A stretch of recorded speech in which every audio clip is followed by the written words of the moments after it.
Les doy los buenos días, las buenas tardes, según el uso horario. Bienvenidas, bienvenidos a esta novena reunión del seminario. No suelo titular las reuniones, pero le voy a dar a esta reunión el título, algunos ya creo que lo vieron, de el tobogán biológico. Ya van a ver por qué.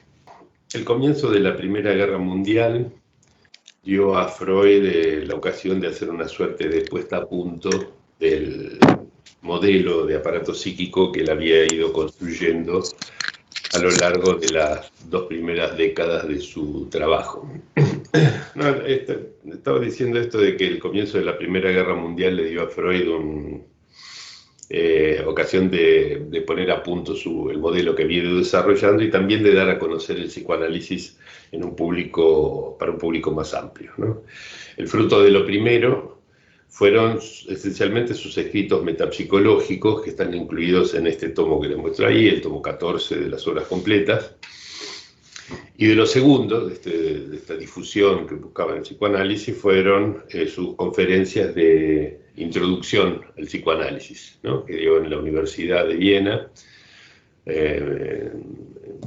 un par de series, que son lo más parecido que tenemos a una especie de seminario, en el sentido lacaniano del término, un seminario dado por Freud, ¿sí? Tenemos el Freud oral, digamos allí, concentrado sobre todo en eso, ¿no? Eso está en los tomos 15 y 16 de las obras completas.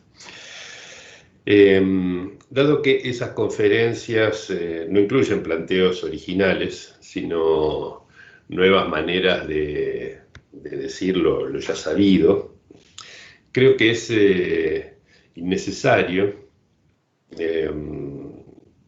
que la pasemos por la criba de nuestra interrogación. De modo tal que de aquí, después de esta reunión, pasaremos directamente al giro de 1920, que va a requerir mucha atención. Bueno, antes de los escritos metapsicológicos, les propuse discutir introducción del narcisismo, y por ahí vamos a empezar hoy, ¿sí? Es un texto del año anterior, 1914. Todos los escritos metapsicológicos son del año siguiente, del 15. Pero antes de arrancar con la introducción del narcisismo, es necesario traer a colación aquí una noción que, si no me equivoco, Freud introduce al concluir el historial del pequeño Hans, que es la noción de las pulsiones de autoconservación. Ahí le trae el lugar donde, creo que es la primera vez que lo menciona, ¿sí? En el historial de Hans, el tomo 10. Esas pulsiones de autoconservación van a jugar un triste papel, a mi entender, en la elaboración freudiana. A veces bajo el nombre de pulsiones yoicas, a veces también bajo el nombre de pulsiones de conservación, sin el auto, ¿no? Como yo, que no uso auto. Bueno, puedo decirlo desde ya, no existen las pulsiones de autoconservación. Lo que Freud llama así no cumple ni siquiera con su propia definición de lo que es una pulsión. Y postularlas no es más que otra consecuencia de tener que introducir formas de conflicto para conciliar su modelo con el sostenimiento del principio del placer.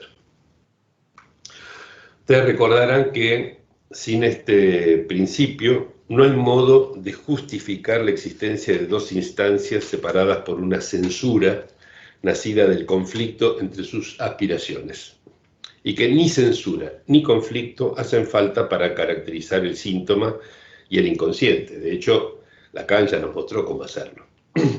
Pero Freud insiste en sostener el principio de placer y en multiplicar los conflictos, ¿sí? Fíjense las palabras que le subrayé: contra, contraría, defensa, ¿sí?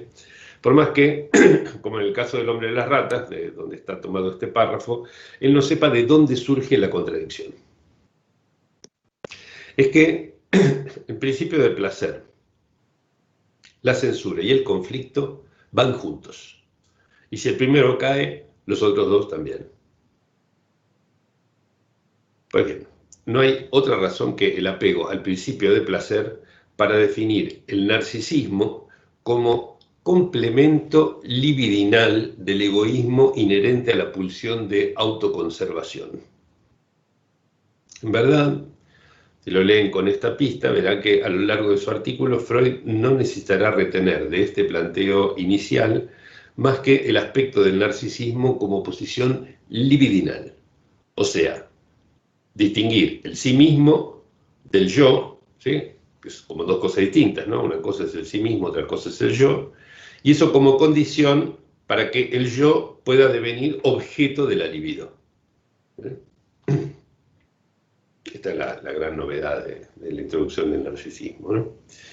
Tal vez ustedes recuerden que la libido, a su vez, fue introducida por él como resultado de 4 traspiés que a fines de mayo señalé al comentar los 3 ensayos. Ahí les recuerdo el párrafo inicial que discutimos.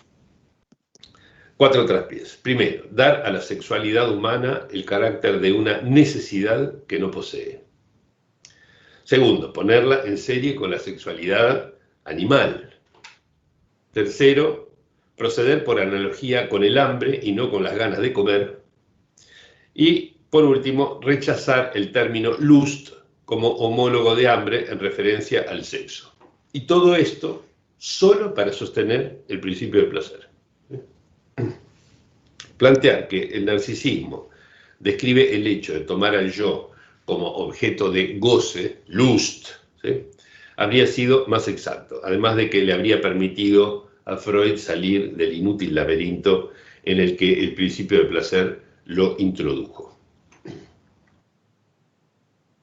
Bueno, tanto en el texto sobre el narcisismo como en los escritos metapsicológicos, asistiremos al espectáculo de un Freud que ansía independizarse de las referencias biológicas y que pese a eso sucumbe una y otra vez a su inclinación por ellas. Tengo por cierto que debemos escapar de esa tentación como del diablo, ya que conduce a los peores despropósitos, y hoy lo voy a ilustrar.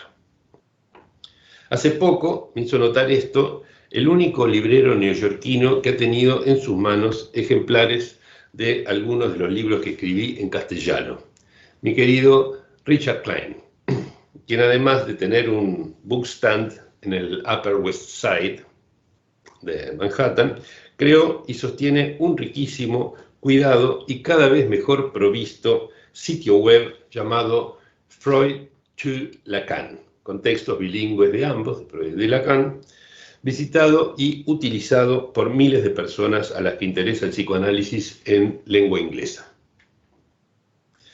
Él llamó mi atención sobre un artículo de 2008 publicado por Otto Kernberg.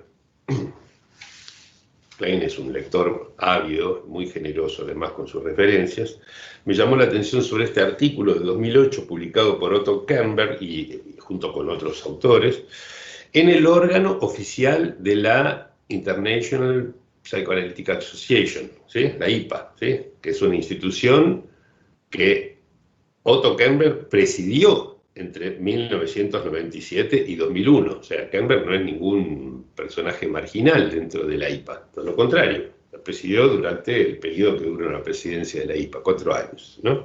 Hasta el 2001, fue el sucesor del argentino Horacio Echegóyen en la presidencia de la IPA, ¿no? Echegóyen terminó en el 97, si mal no recuerdo. Bueno, no recuerdo el orden, pero creo que es así. Ese paper, el paper que me mencionó Richard Klein, se titula, lo traduzco, acá les traje una muestra del inicio, ¿sí?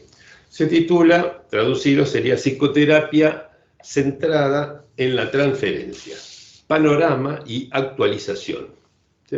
¿Se ve bien, no, Diego, ahí, el paper? Sí, perfecto. Sí, ¿Sí? sí. Okay, gracias. Ahí ven que Perfecto. el autor es Otto Kemper, ¿sí? Y algunos más.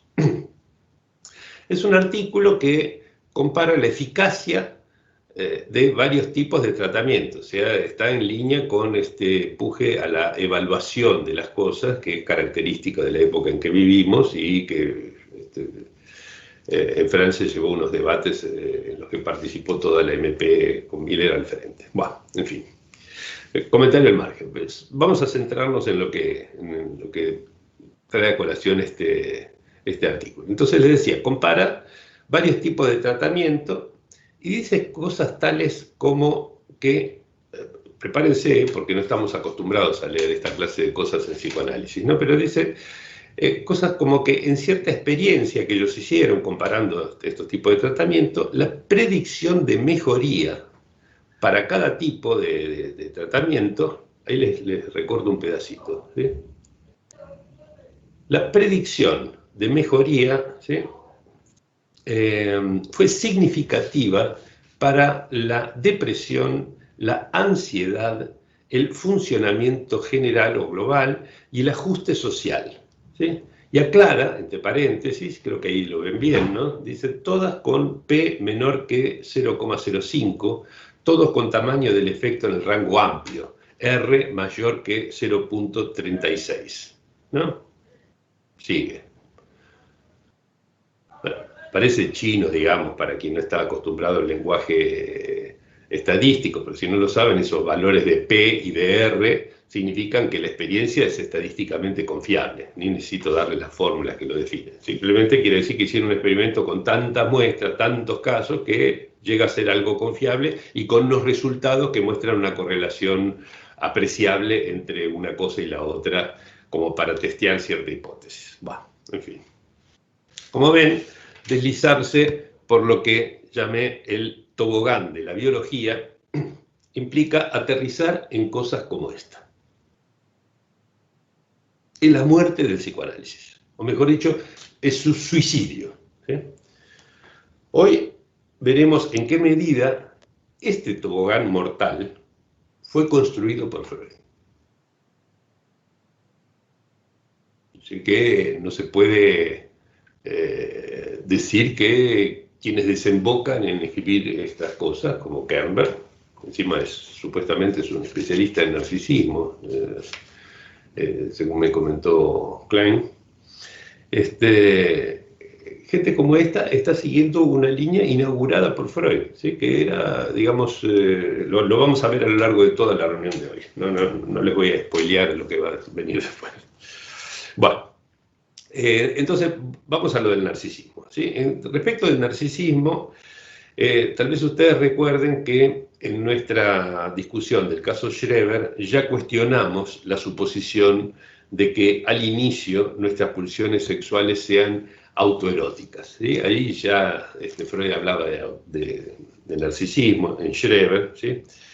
Y ya cuestionamos esto de que al principio nuestras pulsiones sexuales fueran autoeróticas y atraviesen una fase narcisista antes de tomar como objeto otro ser, otro cuerpo. ¿Sí? Porque, le dije, el lactante, y Lacan también lo subraya en más de una oportunidad, el lactante extrae goce de ciertas partes del cuerpo antes de reconocerlas como propias. O sea que ya es una relación de objeto eso. ¿Sí? No obstante, el meollo de introducción del narcisismo es el planteo de una economía libidinal en el sentido, ¿se acuerdan del equívoco de economía, no? Aquí es en el sentido de redistribución con suma constante, ¿sí? Una economía libidinal que solo por plantearse como binaria, dos términos, ¿sí? Resulta comparable con la de un par de vasos comunicantes, ¿sí? O sea, más de uno implica menos del otro recíprocamente, ¿no? Con este binarismo que subrayaba Diego Copo en alguna reunión, ¿sí? Por ejemplo, cuando Freud dice que se los muestro, que el consumo de libido objetal se paga con libido yoica, ¿sí? Dice así, cuanto más gasta una, tanto más se empobrece la otra, ¿no? El gasto de una es a expensas de la otra, ¿no? Y encontramos allí, en este artículo, esa genialidad que Lacan complementó mediante su estadio del espejo, que es la afirmación de que no hay de entrada una unidad yoica, ¿sí? Y que, por lo tanto, solo un acto psíquico constituirá el narcisismo, ¿no? ¿De acuerdo? ¿No? Es necesario un nuevo acto psíquico para que se constituya el narcisismo, ¿sí? Lo que vamos a discutir es que se constituya a partir del autoerotismo. Vamos a ver si me acompañan en esto. Bueno,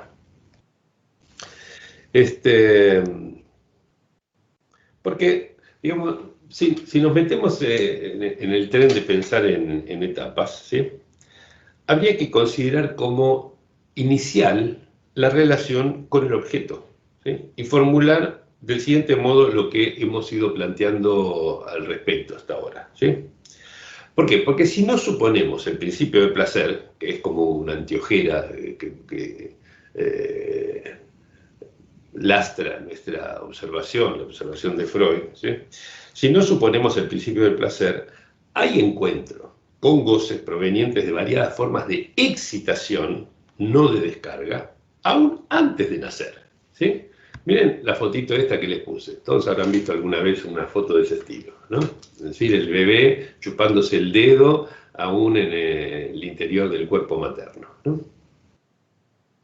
Entonces, si definimos como trauma una duradera perturbación de la economía de los goces, es algo que yo planteé hace algún tiempo y que me parece que respeta lo principal que se dice acerca de lo que es un trauma en el sentido analítico del término, como una duradera perturbación de la economía de los goces, entonces, sin duda uno puede decir que hay trauma del nacimiento. ¿Me acuerdan? El de Otto Rank, creo que era el que lo planteaba, ¿no?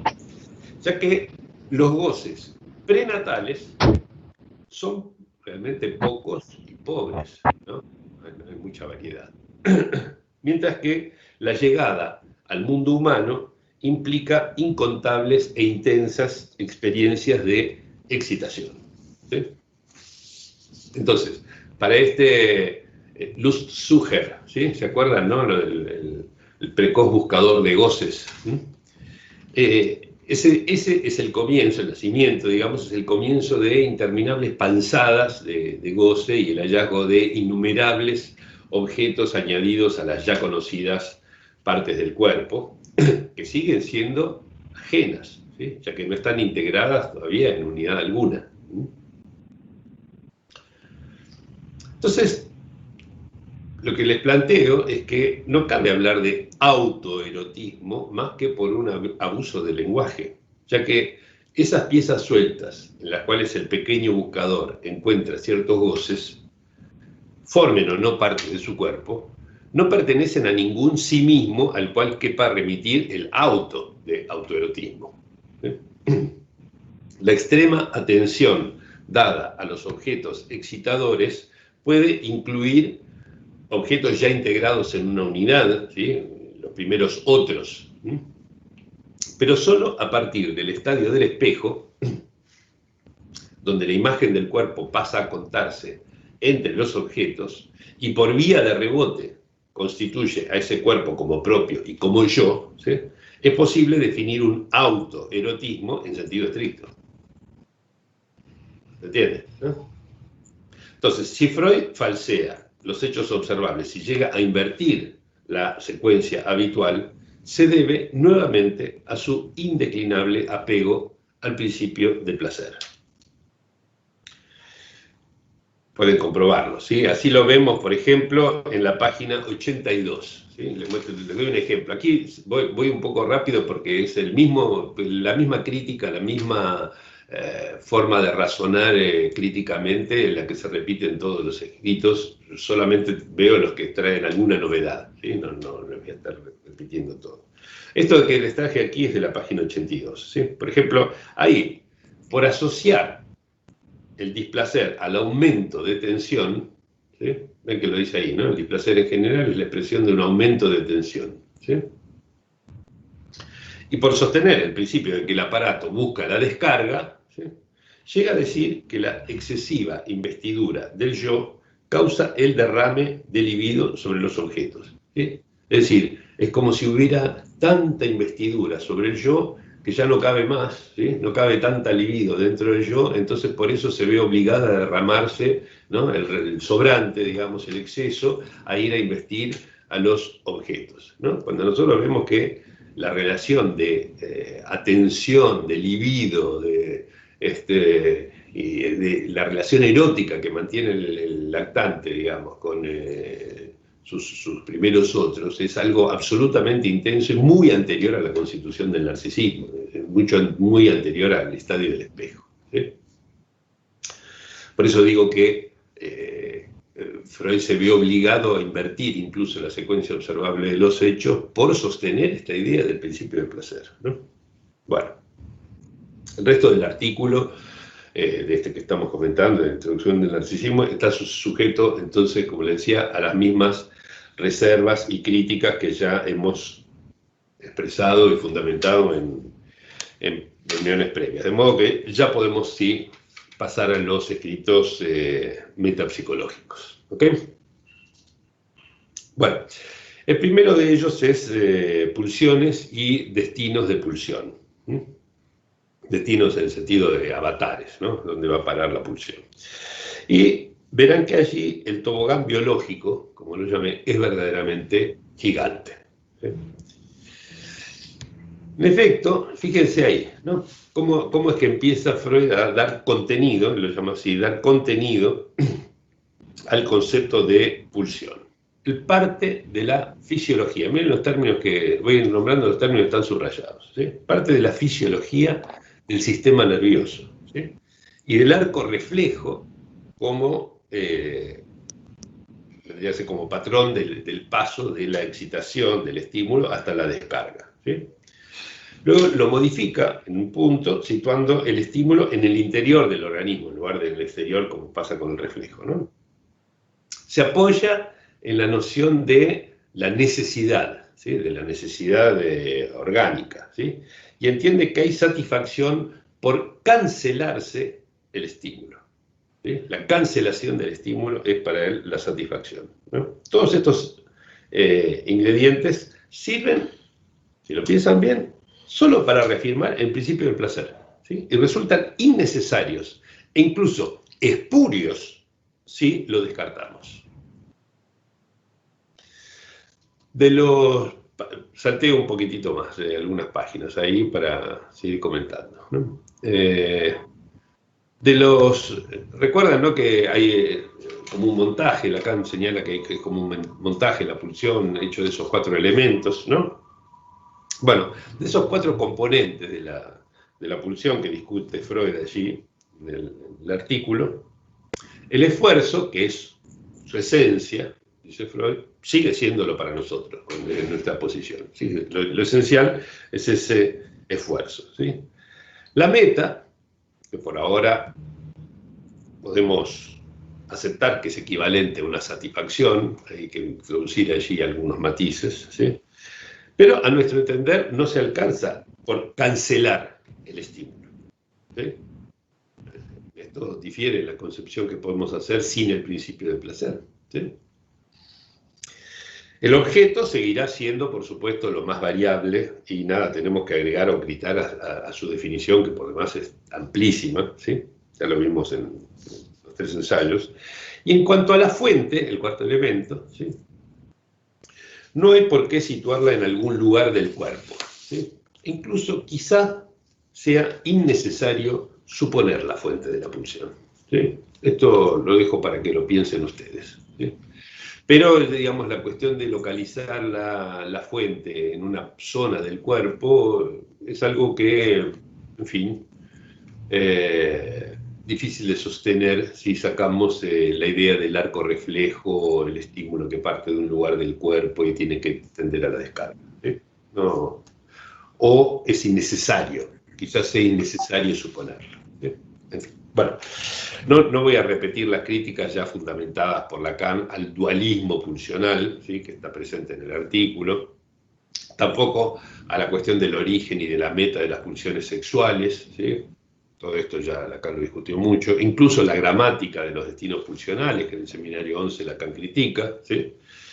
por la cuestión de la voz activa y pasiva, dice que siempre es activa la pulsión, en fin, lo pueden leer ustedes si quieren. Lo que sí voy a decir es que estos destinos de pulsión, no necesitan ser considerados, según Freud lo propone, como unas variedades de la defensa contra la pulsión. ¿Sí? Esto es heredero, ¿sí?, de esta noción de que para sostener el principio de placer es necesario pensar que hay un conflicto entre instancias. ¿Sí? Entonces no necesitamos considerar que se trate de, en estos destinos, de una defensa contra la pulsión, sino simplemente modos diversos, ¿sí?, de alcanzar su meta, es decir, otros caminos por los cuales sigue la pulsión para alcanzar su meta. ¿Sí? Al fin y al cabo, la pulsión suele salirse con la suya. Entonces, digamos, plantear una defensa que generalmente tiene sus huecos y sus fallas, tal vez sea mejor decir avatares, ¿sí?, como está en el mismo título de Schicksale, ¿no?, de Trip Schicksale, que serían como avatares, destinos de la pulsión. ¿Sí? Bueno, sin necesidad de plantearlo como una defensa contra ella. Bueno, es interesante además notar que al hablar aquí del masoquismo, ¿no?, que es uno de los temas cruciales de este artículo, o sea, fíjense, es un displacer, el masoquismo es un displacer supuestamente placentero, ¿sí? Hay un contrasentido, ¿sí? Lo llamo un estado placentero, pero resulta ser que es una excitación dolorosa, ¿no?, la que está en juego. Por lo tanto, ¿cómo puede ser, digamos, si excitación encima dolorosa es seguramente displacentera, cómo es que se produce un estado placentero, ¿no? En fin, son estas paradojas que surgen de tener que sostener el principio del placer. Pero lo interesante es notar que cuando habla de masoquismo, o sea, de ese displacer placentero, valga el oxímoron, ¿sí?, recurre al término goce. ¿Sí? Ahí se lo subrayé 3 veces en el mismo párrafo. ¿Sí? Ese término que Lacan va a generalizar luego, ¿no? Y me sorprendió porque la verdad que no lo recordaba, no me acuerdo de todo Freud siempre, pero me sorprendió que él describa la vida pulsional en términos de una serie de oleadas, dice, comparables con unas erupciones sucesivas de lava, ¿sí?, que fíjense que cuadran muy bien, ahí está la cita, ¿no?, erupciones sucesivas de lava, ¿no?, que cuadran bien con la imagen del volcán, la lava y el volcán, ¿sí?, el volcán de harina que les sugerí la vez pasada, ¿no?, es como si hubiera desbordes de lava de vez en cuando de ese volcán, ¿no es cierto?, y eso va dejando esas huellas que llamamos las fijaciones, etc., ¿no? Bueno, en fin, quiero decir, como hay momentos en los cuales la imagen que tiene Freud de cómo suceden las cosas se parece mucho más a algo que no necesita tomar en cuenta el principio del placer, ¿no? Como el caso del modelo del volcán de harina, como ya los que siguen este seminario lo conocen por las cosas que me dicen. Bueno,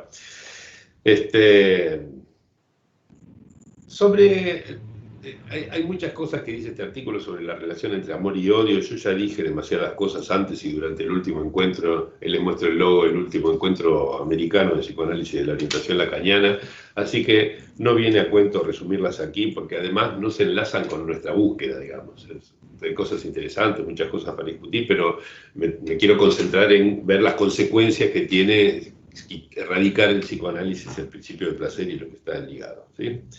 Por eso tampoco me voy a detener a criticar una por una todas las cosas que Freud deriva de sus propias hipótesis biológicas, ¿sí?, que aquí también siguen siendo muchas, ¿sí? Pero al menos quiero destacar hasta qué punto, como lo hice antes, ¿sí?, esas hipótesis biológicas lo alejan de ciertas observaciones elementales que podrían incluso contradecirlas, ¿sí?, a esas hipótesis, ¿sí? Por ejemplo,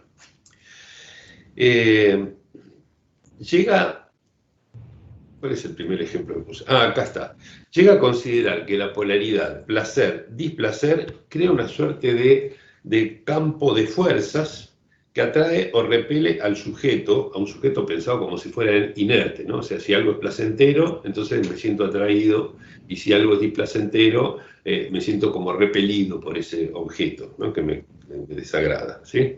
Digo que lo aleja de la observación, porque es evidente que el sujeto puede mantenerse alejado de lo que le place y a la inversa aferrarse a lo que le desagrada, ¿sí? De la vida cotidiana, esta observación, ¿sí? Entonces, ahí es como que se ve obnubilado Freud por esta necesidad de meter todo, digamos, en el molde del principio de placer. E incluso, fíjense que él deriva el odio, ¿sí? Que uno de los aportes importantes, separar el odio del amor, que no son el anverso y el reverso de la misma cosa, como piensan muchos, sino que son dos cosas distintas que en algún momento pasan a ser contrapuestas, pero no inicialmente. Él deriva el odio de una supuesta repulsa del yo a los estímulos exteriores, ¿sí? Es decir, los estímulos que vienen del exterior causan una repulsa, y un derivado de esa repulsa que tengo es el odio, ¿no? Cuando en verdad el odio nos acerca mucho al objeto, digamos, por eso en algún momento Lacan decía que es un sentimiento lúcido, ¿no? Cuando uno odia a alguien, está pendiente de ese alguien, digamos, no se aleja de ese alguien, ¿sí? Y por otro lado, no hay una repulsa primordial del yo narcisista al mundo exterior. Al contrario, hay una relación tremenda, ya desde el lactante con el mundo exterior, ¿sí? Y a posteriori aparece una relación con el narcisismo que es heredera de la relación de objeto. Es decir, como hay tanto interés por los objetos, en particular pasa a tener interés la imagen del cuerpo propio reflejada en el espejo. ¿Sí, no? ¿Por qué nos interesaría? ¿No? ¿Cómo llegaríamos a interesarnos en eso? Se entiende, ¿no? Digamos, ahí hay una inversión de las cosas, ¿no? Es decir, que no hay una repulsa primordial del yo narcisista frente al mundo exterior, como lo plantea Freud allí, ¿no? Al revés, el hambre de estímulo, como decía en algún poeta que Freud citaba, el hambre de estímulo caracteriza de entrada a ese infantil Lustsucher, ¿sí? Buscador de cosas, ¿sí? Bueno, para concluir su artículo, ¿cómo estamos de tiempo? Vuela la hora. Para concluir su artículo, Freud ordena los destinos de pulsión según tres polaridades, famoso ese cierre del artículo, que gobernarían la vida anímica, ¿sí? Entre activo y pasivo, entre yo y mundo exterior, y entre placer y displacer, ¿sí? Suena muy lindo, pero Lacan cuestionó la primera polaridad en los seminarios 11 y 19, bastante radicalmente, cuestionó la segunda polaridad entre yo y mundo exterior en los seminarios 9 y 22 principalmente, pero en muchos otros lugares también, y superó la tercera polaridad, ¿sí? Entre placer y displacer, apelando a la noción de goce, una especie de Aufhebung entre las dos cosas, ¿sí? Por lo tanto, no debe sorprendernos que poco quede en pie del artículo Pulsiones y Destino de Pulsión cuando sumamos a esto nuestra crítica del principio del placer, ¿sí? Sobre todo en lo tocante a ese especial destino pulsional llamado represión, que es el objeto del escrito metapsicológico siguiente, ¿sí? Titulado así, la represión. En este artículo, que empezamos a comentar ahora, campean, por así decirlo, el principio de placer y sus consecuencias. De hecho, como todo el mundo sabe, la represión es achacada a un conflicto con la pulsión, nacido de la posibilidad de que satisfacer la pulsión sea displacentero, a pesar de que toda satisfacción debería ser placentera, porque una satisfacción se entendía como descarga del estímulo, ¿no? ¿Se acuerdan?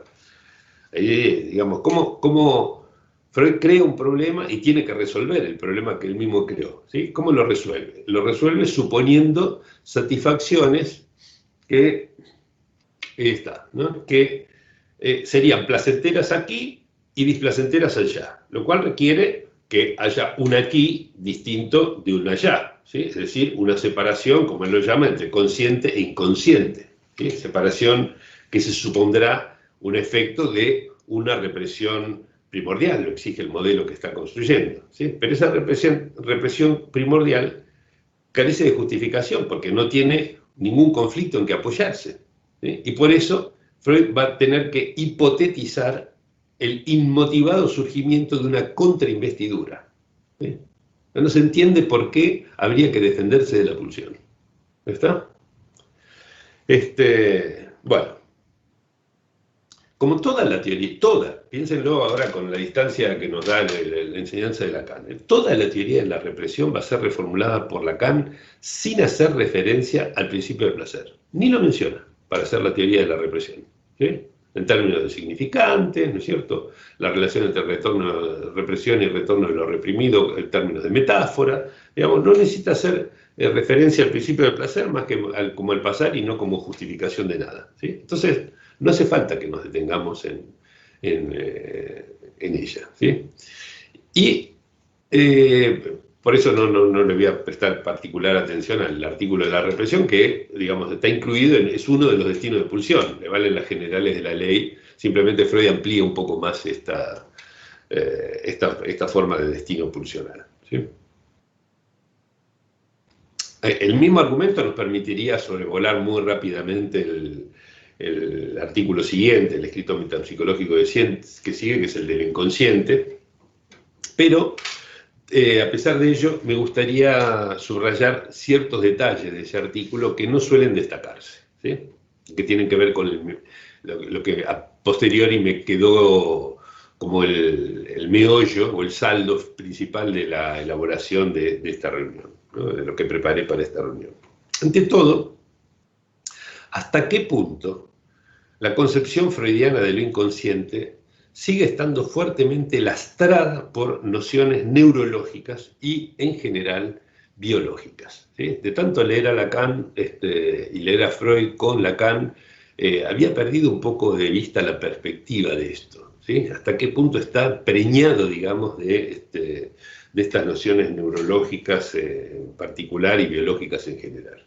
Y, por ejemplo, cuando él plantea el problema de las transcripciones, ¿sí? Lo plantea según una alternativa, después se encuentra una tercera opción más adelante, que la supera, no importa, digamos, el problema del modelo de él, pero cuando plantea que el problema de las transcripciones, ¿sí? Es decir, cuando un proceso inconsciente se transpone al preconsciente, ese es el problema de las transcripciones, ¿sí? Y dice, ahí lo pueden ver subrayado, ¿sí? Que ese problema roza las relaciones del aparato psíquico con la anatomía en general y con el cerebro en particular, ¿sí? Y agrega que si bien, fíjense en la segunda muestra, ¿no? Que les traje ahí un parrafito más abajo, ¿sí? Que si bien su tópica no apunta a localidades anatómicas, ¿sí?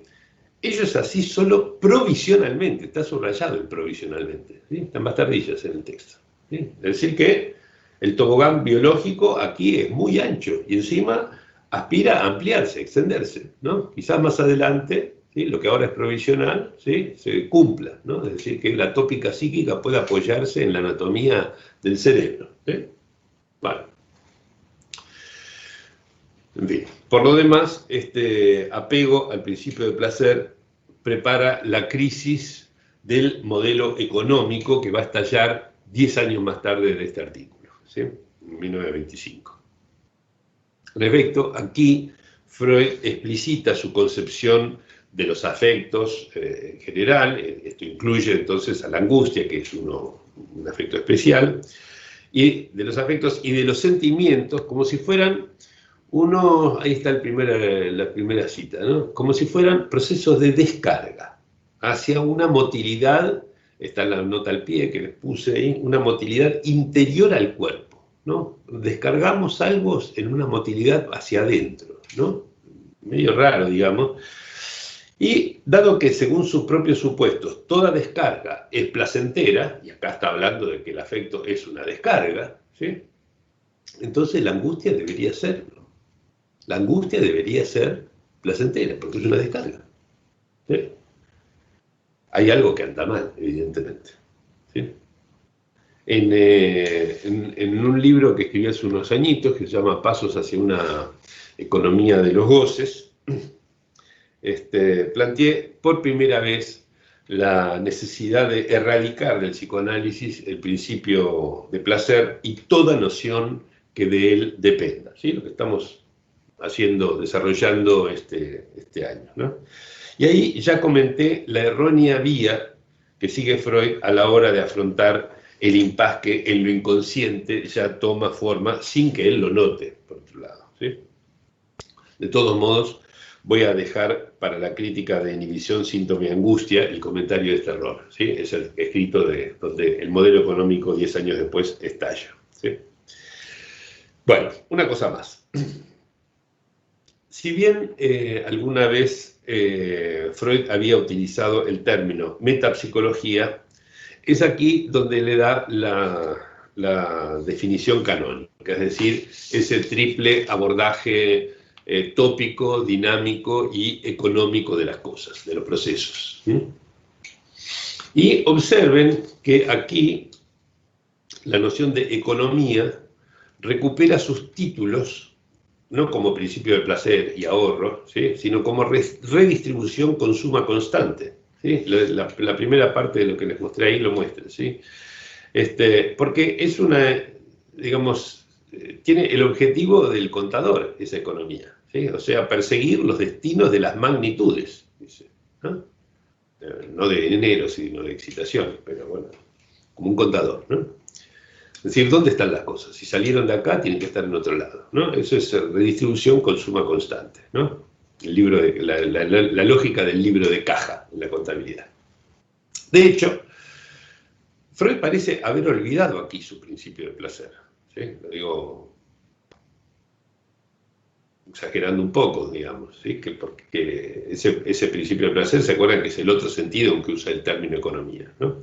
Digo, parece haberlo olvidado hasta el punto de que toda la formación de síntoma en la histeria de angustia, es uno de los ejemplos que él toma, contradice ese principio sin que nada lo compense, del otro lado, digamos, sin que nada lo compense, es decir, sin que haya una descarga, digamos, una ganancia de placer, una evitación de displacer, y además sin que Freud note que falta eso, ¿sí?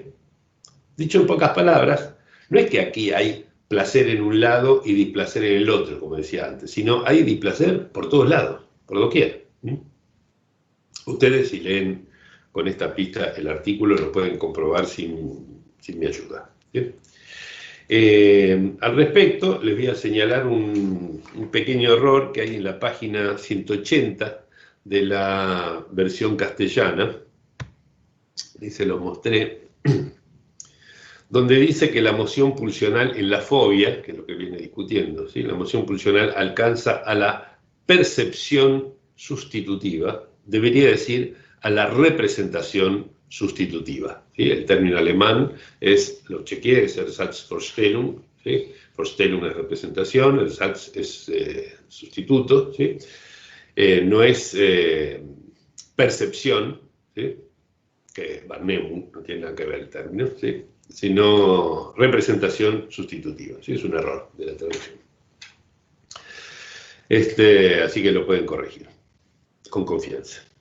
Bueno, quiero además, sigo adelante, ¿sí? Hay muchas cosas que podría seguir criticando, pero que son repeticiones de crítica y decimos, así que avanzo. Quiero comentar un detalle del capítulo 5, ¿sí?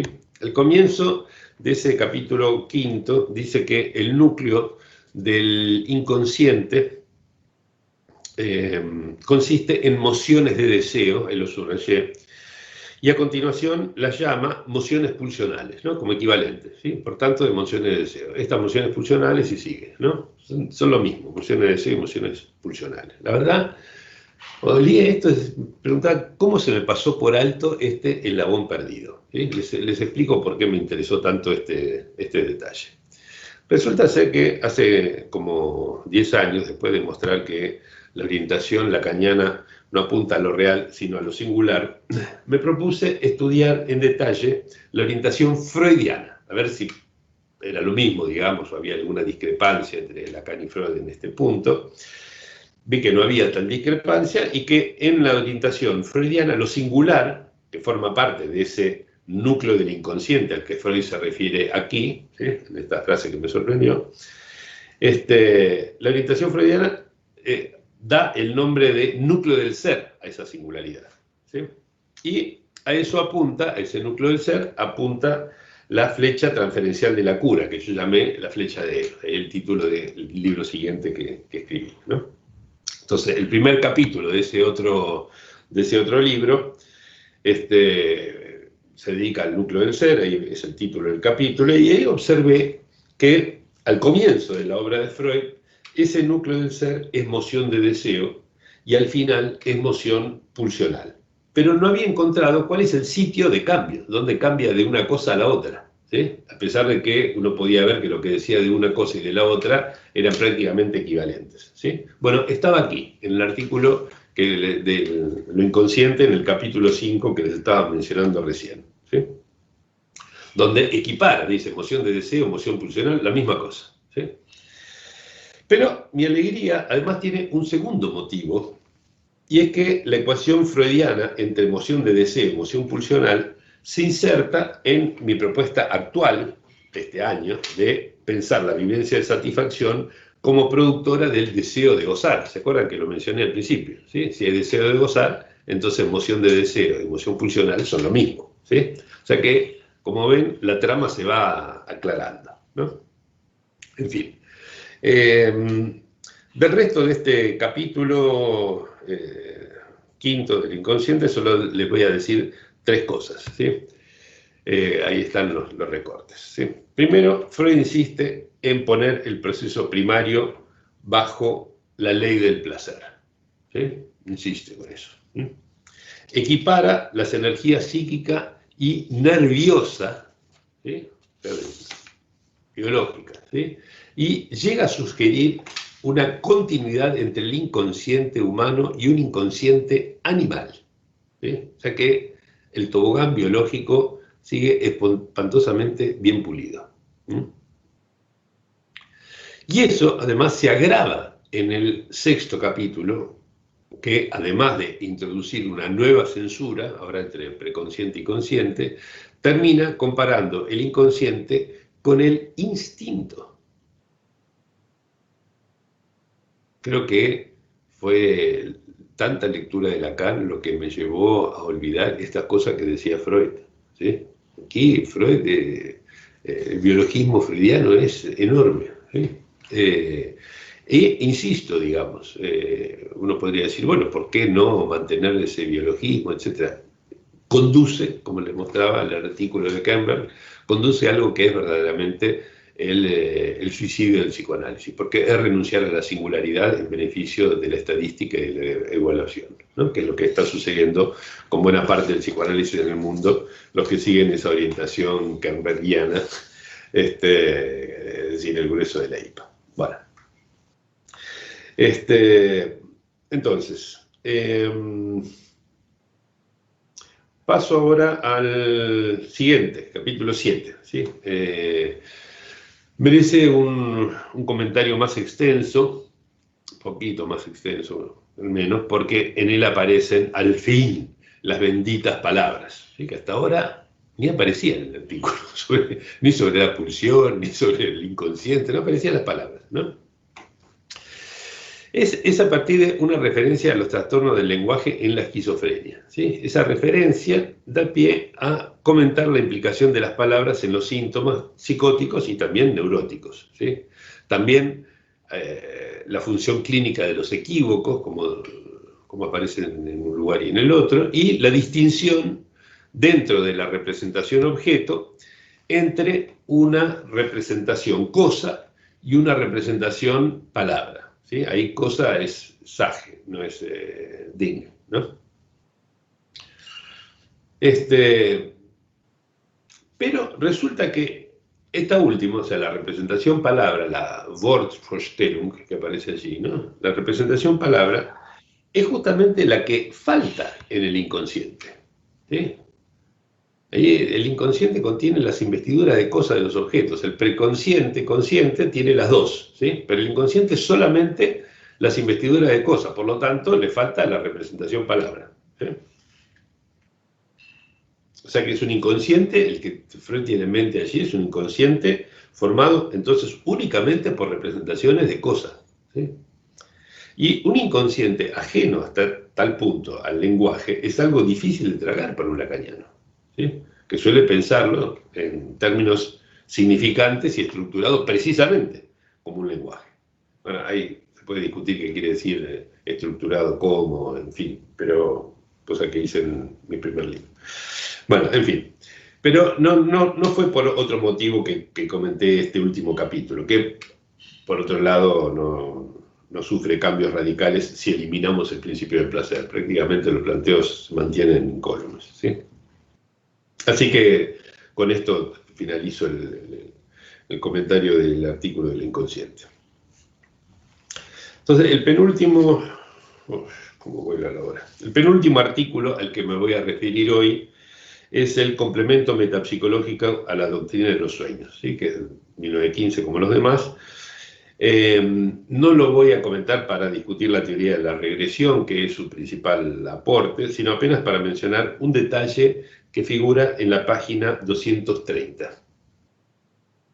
Es el mismo tomo 14, ¿no? Es una frase en la que Freud matiza muy fuertemente una noción que nos vimos llevados a poner bajo un manto de sospecha desde el inicio de nuestra búsqueda de este año, ¿sí? La noción de alucinación primaria planteada por el proyecto de 1895. ¿Sí? Recuerdan al principio cuando veíamos el proyecto, Freud decía que una vez acaecida la vivencia de satisfacción, cuando volviera a surgir el estado de deseo, lo esperable por las conducciones nerviosas, el modelo del proyecto era así, era que se produjera una alucinación de aquel objeto que había proporcionado la vivencia de satisfacción, y que luego de esta alucinación iba a venir el desengaño iba a ser necesario que se desarrollara lo que luego va a llamar el principio de realidad, es decir, que no se equivocara en creer que lo que alucinaba era real, ¿sí? Bueno, esto más o menos lo discutimos también en las formulaciones sobre los dos principios, etc. ¿Sí? Bueno, nosotros de entrada vimos que si sacábamos el principio del placer no era necesario hacer la hipótesis de una alucinación primaria, que era una consecuencia del armado de un aparato basado en el principio del placer, ¿sí? Y su tendencia a la descarga, ¿sí? Y ahora resulta que 20 años más tarde, el proyecto hasta ahora ya pasaron 20 años, ¿sí? En este artículo del complemento metapsicológico a la doctrina de los sueños, Freud relega esa idea suya al rango de una mera ficción, ¿sí? Y fíjense, acá está la referencia, y no cabe, esta página 230 que les mencioné, no cabe minimizar esa degradación argumentando que, por ejemplo, al fin y al cabo, todo modelo es una ficción, porque Freud nunca emplea el término ficción en este sentido epistemológico amplio, digamos, ¿sí? O sea que si dice que es una ficción, está bajándole un punto respecto de lo que pensaba antes en su modelo, ¿sí? O sea, hay en esta aclaración que hace Freud de allí el signo de una desconfianza, al menos, acerca de la hipótesis de esa alucinación primaria, ¿sí? Y ese matiz, además, es refrendado por la última nota a pie del artículo, en la que él mismo reconoce el carácter tentativo, ahí ven, ¿no? Inseguro de esas elucidaciones metapsicológicas suyas, ¿ok? Porque hay en esto, digamos, una noción de que había una especie de exceso de especulación, ¿no? A Freud me gustaba ser especulativo, pero que ahí iba por ese lado. Bueno. Pasemos entonces ahora al último de los escritos metapsicológicos, que es también el último que vamos a ver hoy, ¿sí? Es el magnífico texto, a mí me encanta, el texto de Duelo y Melancolía, que desde nuestra perspectiva de hoy aborda uno de los problemas más arduos de resolver si se sostiene que existe un principio de placer, ya que las dos afecciones del título, el duelo y la melancolía, designan condiciones en las cuales el displacer se prolonga en el tiempo. A veces incluso sin ningún intervalo libre de dolor, ¿no? Todo el tiempo dolor, dolor, dolor, ¿no? Entonces, para inteligir esos dos estados y algunos más, Freud agrega, aquí en el artículo, a la economía de la libido, entendida, recuérdenlo, como redistribución con suma constante, la posibilidad de una escisión del yo y de una identificación con el objeto amado, ¿no? Entonces, si hay una escisión del yo y es posible identificarse con el objeto amado, entonces las investiduras libidinales pueden dirigirse tanto al objeto como a una o a la otra parte del yo, ¿no? O sea, se genera ahí un nuevo destino libidinal, ¿sí? Entonces, lo primero que les propongo discutir es lo siguiente. Fíjense, con respecto al duelo, Freud dice que, aunque el examen de realidad exhorte a quitar la libido del objeto amado que ya no existe, nadie abandona fácilmente una posición libidinal, ni aun cuando su sustituto ya asoma. ¿Sí? Es muy cierto lo que dice. Pero ese objeto libidinal, perdido, ¿no? El que duelamos, digamos, ¿no era acaso una fuente de excitaciones cuyos variados colores suscitaban en nosotros innumerables afectos que, además, como vimos hoy, no encajan con la idea de una descarga, que es más propia del desinterés, como Diego Copo lo había señalado un tiempo atrás, ¿sí? Cuando, por ejemplo, piénsenlo, ahora que anhelamos encontrarnos con los amigos, que no los podemos ver, etc. Piensen cuando nos encontramos, incluso por sorpresa, con un amigo, ¿sí? Al que hace tiempo no vemos, ¿sí? ¿A qué se debe la alegría y la emoción? ¿Sí? ¿Abrazarlo posibilita una descarga pulsional o más bien constituye un estímulo poderoso y hasta una intensa excitación? ¿Sí? Sí, en época de la pandemia, donde hace mucho que no vemos a los amigos, tal vez podemos pensar, sí, que estuvimos guardando ganas durante mucho tiempo. Pero si vamos caminando por la calle en situaciones anteriores a la pandemia y de pronto nos encontrábamos con un amigo por ahí, y la sorpresa, la alegría, el júbilo, todo eso que surge en nosotros, ¿sí? Es porque estuvimos antes de eso gastando un montón de energía libidinal y de pronto ese gasto resultó superfluo, por eso nos alegramos, ¿no? Y el reverso de esto, ¿no? Si un amigo nos deja, cuando un amigo se va, como decía la canción, ¿sí? ¿Va a venir un sustituto a darnos la satisfacción faltante? ¿O más bien quedará un espacio vacío, como dice la canción, ¿no? Si fuese un objeto, el objeto de cualquier pulsión, sería fácil reemplazarlo por otro, ¿no? Porque al fin y al cabo es lo más fácil de cambiar el objeto de la pulsión, ¿sí? Pero el amor por un amigo, el amor por una pareja, ¿sí? Nos enlaza con lo que hace del ser amado algo único, insustituible. Y la renuencia de la libido a abandonar esa posición se explica mejor de este modo que pensándolo como un objeto sustituible, ¿sí? Entonces, Freud nota que la descripción económica del duelo cojea, lo dice, ¿sí? No puede indicarse con facilidad en una fundamentación económica, digamos, ¿no? El dolor del duelo. Y nos enteramos de que él lo nota gracias a ese indeclinable fair play que siempre subrayo en él, ¿no? Juega limpio, él lo dice, ¿sí? No es casual que aquí también, al describir el automartirio melancólico, palpable en esos incansables autorreproches, opte por tildarlo de Genussreiche, ¿sí? Ahí le puse el término en alemán, ¿sí? Que está traducido como gozoso, pero que sería mejor traducirlo incluso por rico en goces, ¿sí? Porque Genuss es goce y Reiche es rico, ¿sí? Sería rico en goces, ¿no? El automartirio es rico en goces, ¿sí? ¿Se acuerdan que antes también, cuando hablaba del masoquismo, tuvo que recurrir al término goce, ¿no? Que en alemán es Genuss? Bueno, son puntos a favor realmente, ¿no? En este artículo que tiene muchas cosas maravillosas también. Pero tengo que decirlo, no les obliga, ¿sí? Que también vemos en funciones ese tobogán biológico, ¿sí? Por ejemplo, cuando habla del resorte somático del alivio que el atardecer trae a la melancolía, ¿sí? O incluso les traje la cita, o incluso de la posibilidad de que esta o alguna de sus formas, de la forma de la melancolía, pueda ser también causada directamente por toxinas. Aclaro, son cosas que van a ver aparecer hasta en los últimos escritos de Freud, publicados póstumamente, ¿sí? Escritos en el 38, por ejemplo, estas cosas. Bueno, a pesar de que me gusta mucho este artículo, tengo que pasarlo por la criba de erradicar de él las consecuencias del principio del placer y aferrarse a ese principio, debo decir que malogra la caracterización freudiana de la manía, que antes de este año a mí me encantaba, ¿sí? Primero, porque equipara las condiciones económicas de la manía con la alegría o el júbilo normales, ¿sí?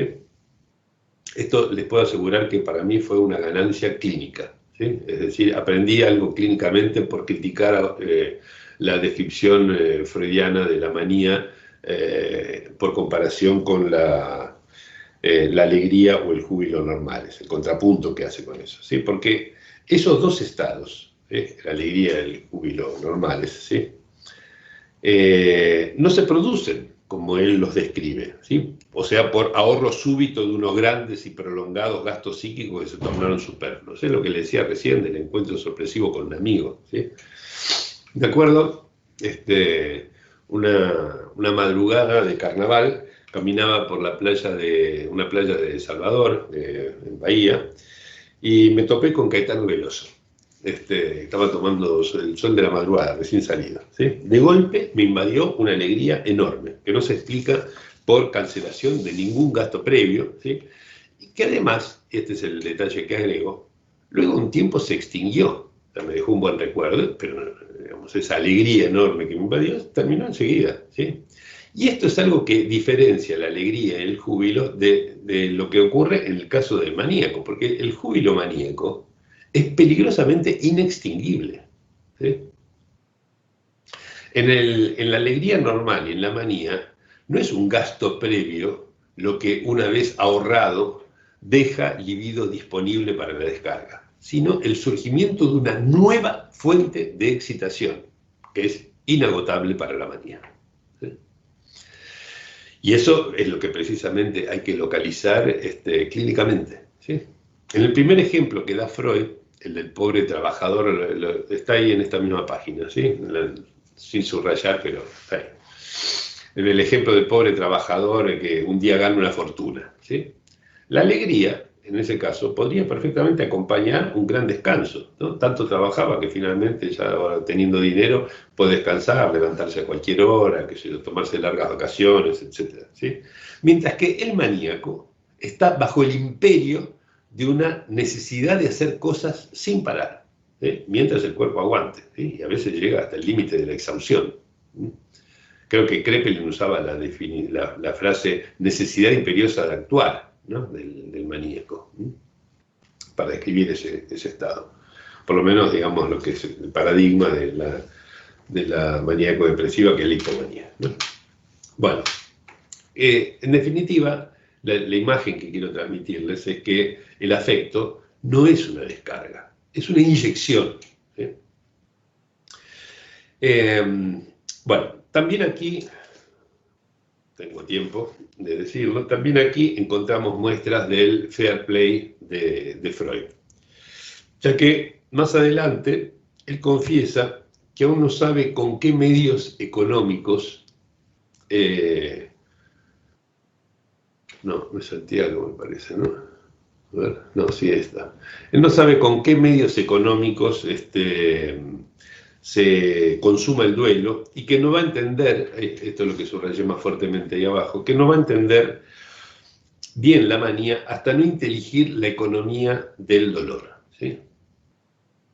Porque va a tener que esperar a entender mejor la economía del dolor para entender la manía, ¿sí? Pero incluso aquí, que son las últimas líneas del último párrafo, del último escrito metapsicológico, vemos funcionar el tobogán biológico que una y otra vez lo pierde, lo extravía, ¿sí? Ya que, según dice, para entender la economía del dolor, deberá primero desentrañar la del dolor, primero dice, del corporal, ¿sí? Y luego el dolor anímico, que es el análogo, como dice allí, él lo supone de esa manera, ¿no? En que dice primero del corporal y después del anímico su análogo, ¿no? Se ve bien ahí, ¿no? Bueno, Sí. sea que hasta el final, digamos, de la metapsicología vemos en funciones esto, ¿no? Bueno, en fin. Llego con esto así al final de nuestro recorrido de hoy. Hola Clarisa, ahí te vi. Bueno, ¿qué tal? En reuniones anteriores habíamos visto hasta qué punto son solidarias del principio de placer las nociones freudianas de conflicto, represión, censura, regresión, resistencia e incluso satisfacción, ¿sí? Por lo cual, erradicar ese principio obliga a reformularlas o descartarlas, en algunos casos a descartarlas, ¿sí? Y también que la equivalencia lineal entre placer y descarga extravía cualquier abordaje de temas ligados al gusto, al sexo y al goce. Entonces, nuestro trabajo de hoy agregó la necesidad de eliminar la idea de unas pulsiones de autoconservación, no existen, ¿sí? Y de entender el narcisismo como el hecho de que el yo es objeto de goce, ¿sí? Más que como posición libidinal.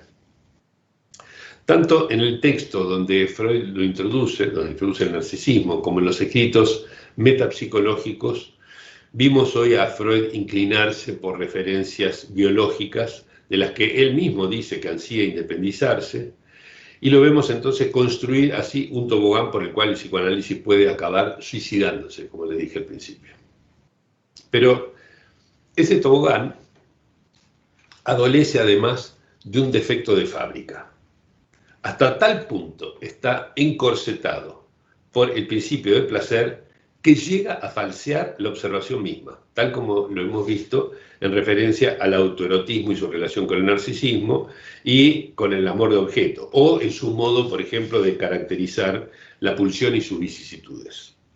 Por ese motivo, es necesario revisar las nociones de defensa y de represión, así como el propio Freud propuso matizar su propia idea de la alucinación primaria, que ya venía, lo recordarán, suscitando nuestras críticas, ¿sí? Duelo y melancolía nos preparó para apreciar el modo en que Freud va a encarar el giro de 1920, ¿sí? Esto ya es anuncio de lo que trabajaremos la próxima vez, ¿sí? Ya que este escrito sostiene el principio del placer en un ámbito caracterizado por un displacer que se prolonga en el tiempo, ¿sí? Entonces, ¿cómo conciliar un displacer que se mantiene en el tiempo, que se prolonga, ¿sí? Con sostener el principio del placer, ¿no? Este es el desafío de Freud en muchos de estos textos, particularmente se condensan esos obstáculos en Duelo y Melancolía, obvio, ¿sí? Porque son estados de displacer prolongado, ¿sí? Y por lo tanto es casi como si fuera un ejercicio de entrada en calor para abordar el más allá del principio del placer, ¿sí? Donde allí ese es el tema central, ¿sí?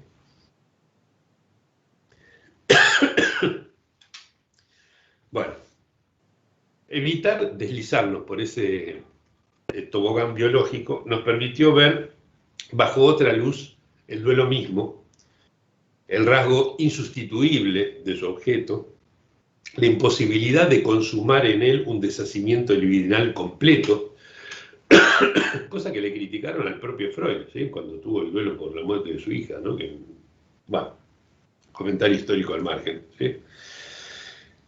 También la alegría nos permitió concebir de otra manera, como lo plantea Freud, la alegría e incluso el riesgoso júbilo maníaco. Es probable que la tarea que encaramos este año, la de erradicar el principio del placer con todas las consecuencias que se siguen de él, se inscriba en la tarea más amplia de destruir el tobogán biológico, ¿sí? Aprovechando para ello lo que definí como su defecto de fábrica, el principio del placer, ¿sí? Bueno, entonces, antes de darles la palabra, permítanme recordarles que, como les dije hoy al comenzar, nuestra próxima etapa será el giro de 1920, ¿sí? Su texto central, más allá del principio del placer, es denso, ¿sí? Y va a merecer un estudio pormenorizado, porque es otro de los temas, al igual que las formulaciones sobre los dos principios, donde nuestra crítica está en el meollo del artículo, digamos, no es periférico, ¿sí? Sin embargo, es un texto muy breve, son menos de 30 hojas que van a encontrar en el tomo 18. ¿Sí? Entonces, para aprovechar el tiempo, dado que nuestra próxima reunión será recién el 13 de agosto, ¿sí? O sea, hay 3 semanas para la próxima, ¿sí? Les propongo agregar un artículo anterior que es Pegar a un niño, que tiene solo una docena de páginas, y está en el tomo anterior, en el 17, y un ensayo ulterior, algo más largo, que es aquel donde se constituye la segunda tópica, ¿no? El yo y el ello. Tiene 23 hojas, lo encuentran en el tomo siguiente, en el 19. ¿Sí? En resumen, el menú de nuestro próximo retoquecito incluirá Pegar a un niño, Más allá del principio del placer y El yo y el ello. ¿Sí? Son 3 textos repartidos en 3 tomos consecutivos que en 3 semanas podrán repasar si leen 3 hojas diarias. ¿Sí? Los amantes del juego no olviden apostar el número 3. Bueno, los escucho. Abran sus micrófonos, sus cámaras si quieren participar. Si no me equivoco, Diego Copo quería agregar algo, así que avanti. Bueno, gracias, Gerardo. ¿Se escucha bien ahí? Perfecto. Bien. Unos comentarios que me fueron surgiendo de la lectura de Introducción al Narcisismo, nuestra criba, digamos, de lectura por la que tienen que atravesar todos los textos que vamos leyendo. Y en Introducción del Narcisismo, si recuerdan, Freud empieza por el fenómeno del delirio de grandeza. Observa, digamos, esa, como dice él, esa ampliación y ese despliegue, lo digo textualmente, de ese delirio acerca de la consideración de sí mismo de una persona. Y bueno, después lo ponen en analogía con algo que, con la omnipotencia del pensamiento de los primitivos, con la omnipotencia del pensamiento de los niños, o sea, todos fenómenos que hacen a la ampliación y al despliegue, tomando la palabra de Freud. Y esa ampliación, ese despliegue, me hacía pensar que, como otra vez, ¿no? ¿Cómo se encaja con un principio del placer si ese principio es un principio de descarga? Si fuera un principio de descarga, ¿cómo se entendería, por ejemplo, el delirio de grandeza en la medida que él es ampliación y no descarga? Sí. El principio del placer llevaría, digamos, a un delirio de empequeñecimiento, por ejemplo, de que soy chiquitito, algo así, ¿no? Si hubiera una correspondencia. Y un aspecto muy importante que dice Freud ahí, que a nosotros nos tiene que, me parece que llamar la atención, es que esa ampliación, ese despliegue, tiene por fuente la pulsión sexual, o sea, es de fuentes eróticas, dice. Quiere decir, nos pone exactamente en el punto de la sexualidad en sí, no digamos sobre la base de un conflicto, sino sobre la base, podríamos decir, de una fuente. ¿Cuál es la fuente que alimenta esta ampliación, este despliegue? Es la sexualidad. ¿Se entiende? Sí, sí. No habla de un conflicto. Después, hay otra cosa que es muy general y que no me había dado cuenta, y que es que el principio del placer está fundado, inclusive desde el proyecto mismo, cuando Freud dice que el placer y el displacer son cualidades de la conciencia. Lo vimos en su momento, pero creo que nunca hay que olvidar eso, que placer y displacer son cualidades de la conciencia. Si placer y displacer son cualidades de la conciencia, el principio del placer está definido en la conciencia o desde la conciencia. Y nosotros sabemos que la cosa se define desde la inconsciencia. Ese punto, Diego, es tremendo, digamos. Recuerdo de las primeras veces que estudiaba con otros el proyecto, era una de las grandes discusiones, ¿no? Es como si de pronto, por un momento, se otorgara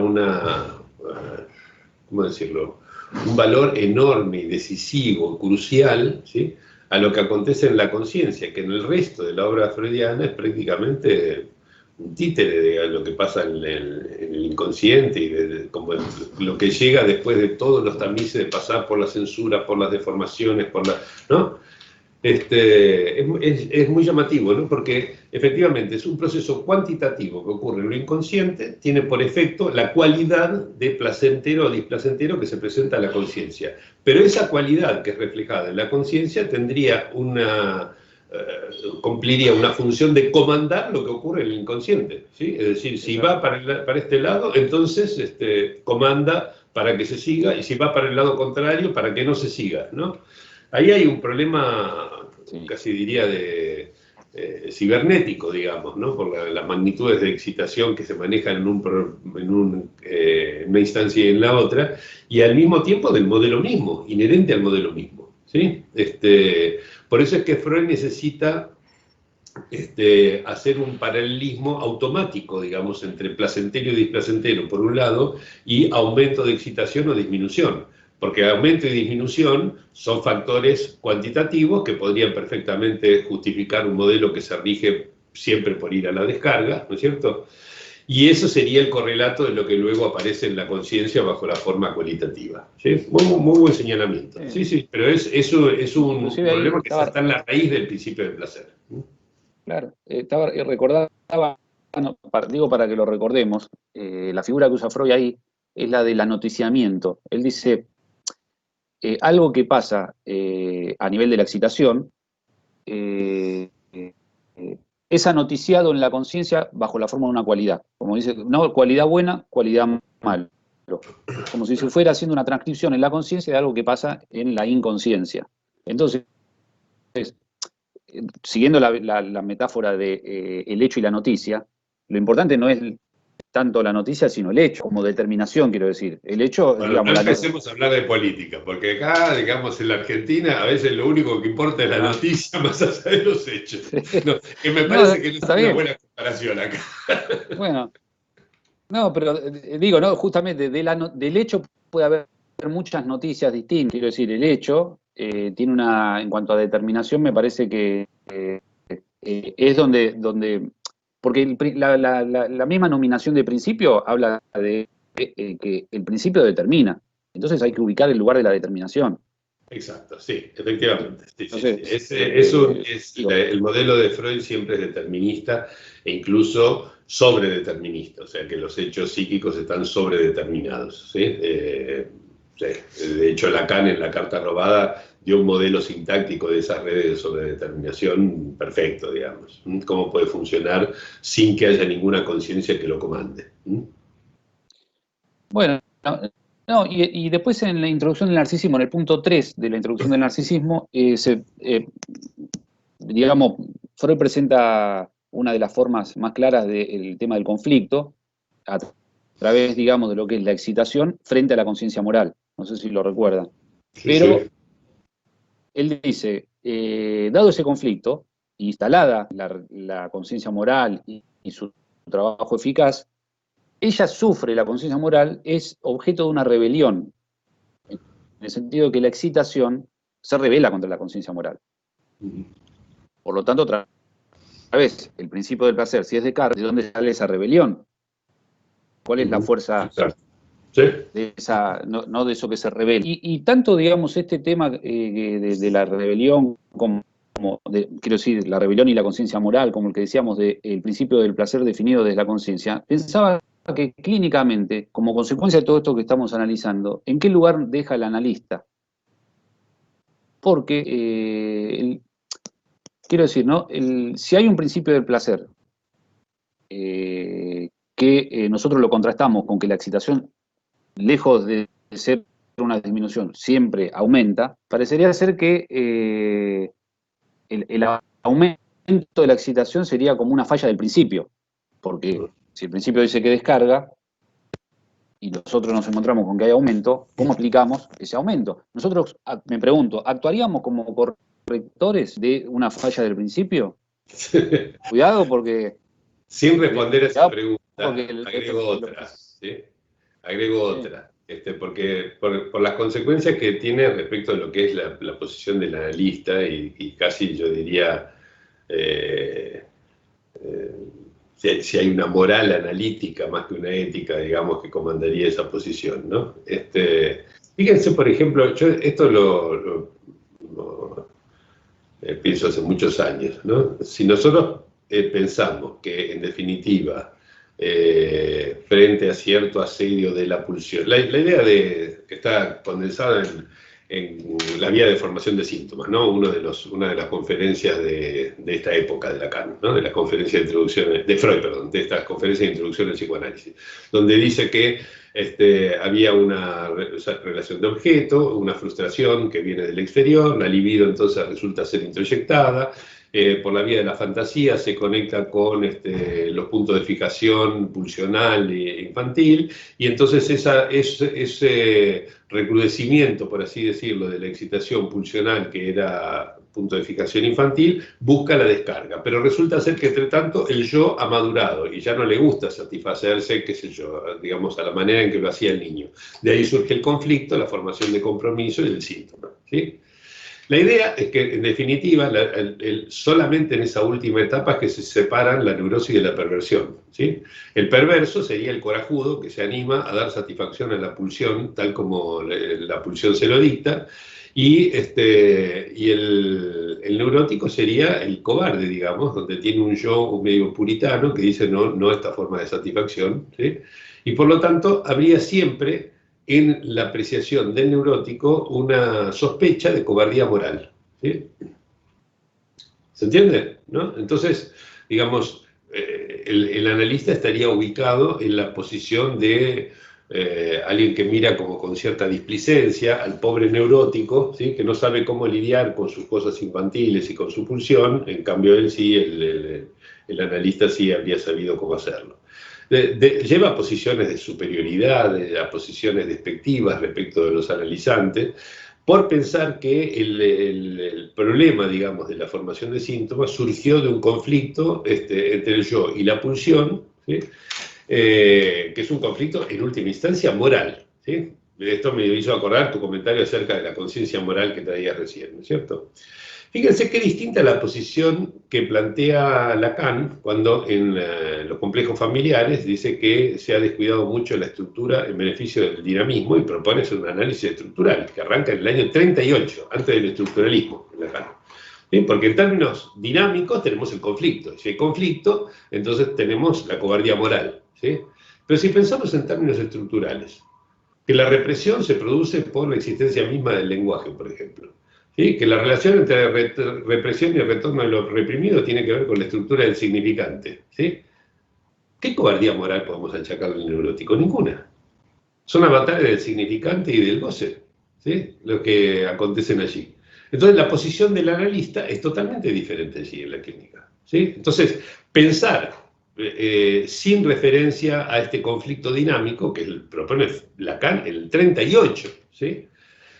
Y en lugar de eso, digamos, proponer una visión estructural, me parece que es una manera de depurar un poco ese tobogán en el que hablábamos hoy, ¿sí? Si a esto le estamos agregando erradicar directamente el principio del placer, que vemos que trae todas estas consecuencias en los modelos, ¿sí? Porque requiere del conflicto, ¿sí? Piensen la base de la crítica a dónde apunta. Si hay principio del placer, no hay manera de que se forme un estancamiento de la libido. Tiene que haber algo que contraríe la tendencia de toda la descarga. ¿Cómo haría para acumularse libido en algún momento y desbordar de maneras, ¿no? Entonces es necesario, ¿qué cosa? Plantear una censura, un conflicto, un montón de cosas que vayan en contra de la descarga inmediata, ¿sí? Todos esos son requerimientos del modelo para poder mantener la existencia del principio del placer, ¿sí? Porque Freud no disponía de una noción de estructura, necesitaba pensar en términos dinámicos, ¿sí? Y por eso es que arma su modelo sobre esa base, que le viene como anillo al dedo, ¿sí? Pero nosotros no lo necesitamos, no necesitamos del principio del placer. Estamos mostrando además que conduce, digamos, en direcciones equivocadas que incluso falsean las observaciones más elementales de la clínica, ¿sí?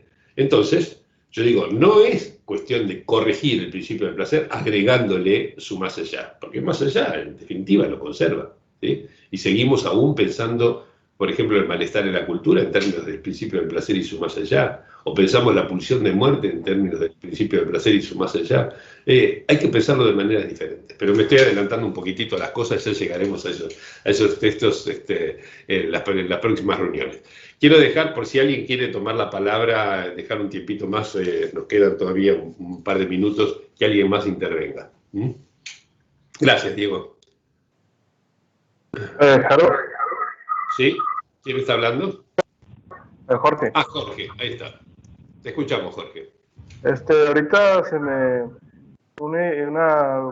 ocurrió una idea sobre el impacto de quitar el principio del placer, que no solamente podría ser una crítica al psicoanálisis, sino a las neurociencias mismas, porque también han No se escuchó la tomado palabra, ¿sino a qué?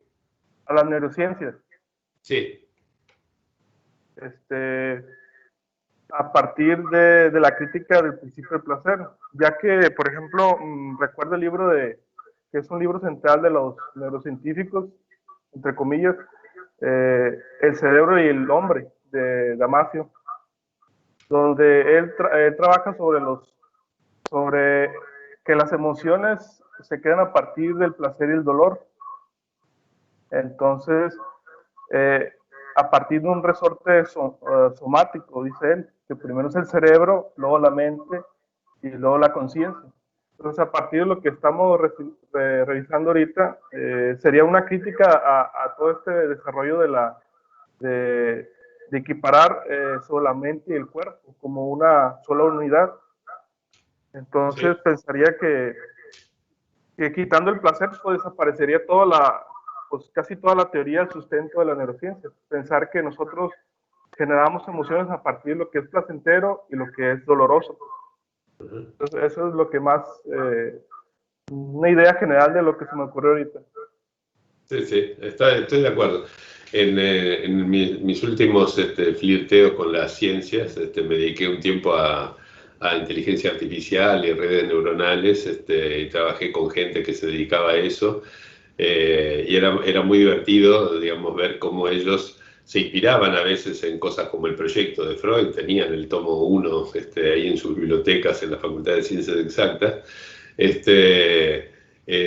les venía muy bien para pensar las cosas, pero no podían entender que se pudiera pensar una noción de goce a partir de todo eso, ¿sí? Es decir, ¿de qué goza, por ejemplo, el aparato si mantiene esto aquí y no allá, etcétera, ¿no? Es decir, que ese tobogán biológico es un tobogán por el cual también se pueden deslizar los neurocientíficos que buscan de alguna manera cooptar el psicoanálisis para llevarlo hacia el lado de la ciencia, ¿sí?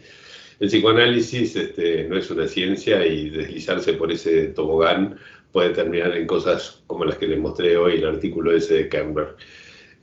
Así que, insisto, me parece que la discusión de hoy nos lleva a pensar que esto que hicimos, que estamos haciendo, digamos, de ver si nos podemos desembarazar del principio del placer y sus consecuencias, se inscribe en una tarea un poquitito más amplia, que sería tratar de desembarazarse de todos los remanentes de ese tobogán biológico en la obra de Freud, ¿sí? Y vamos a ver que esas cosas abundan en más allá del principio del placer, en el malestar en la cultura, hasta en los últimos escritos de Freud. O sea que hay mucho trabajo todavía por hacer.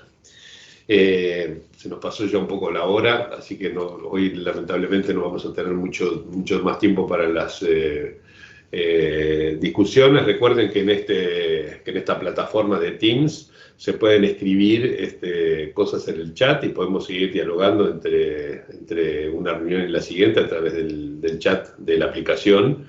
De hecho, algunos han mandado alguna vez un trabajo. Estoy muy contento de que este seminario ha promovido mucho trabajo de investigación en paralelo, independiente de lo que estamos viendo acá, que ha suscitado ideas, me llegan bastante. La verdad que es como una especie de regalo, realmente. Bueno, les agradezco la presencia y nos vemos entonces en 3 semanas. Tienen 3 hojitas por día para leer de acá hasta el próximo encuentro. Nos vemos.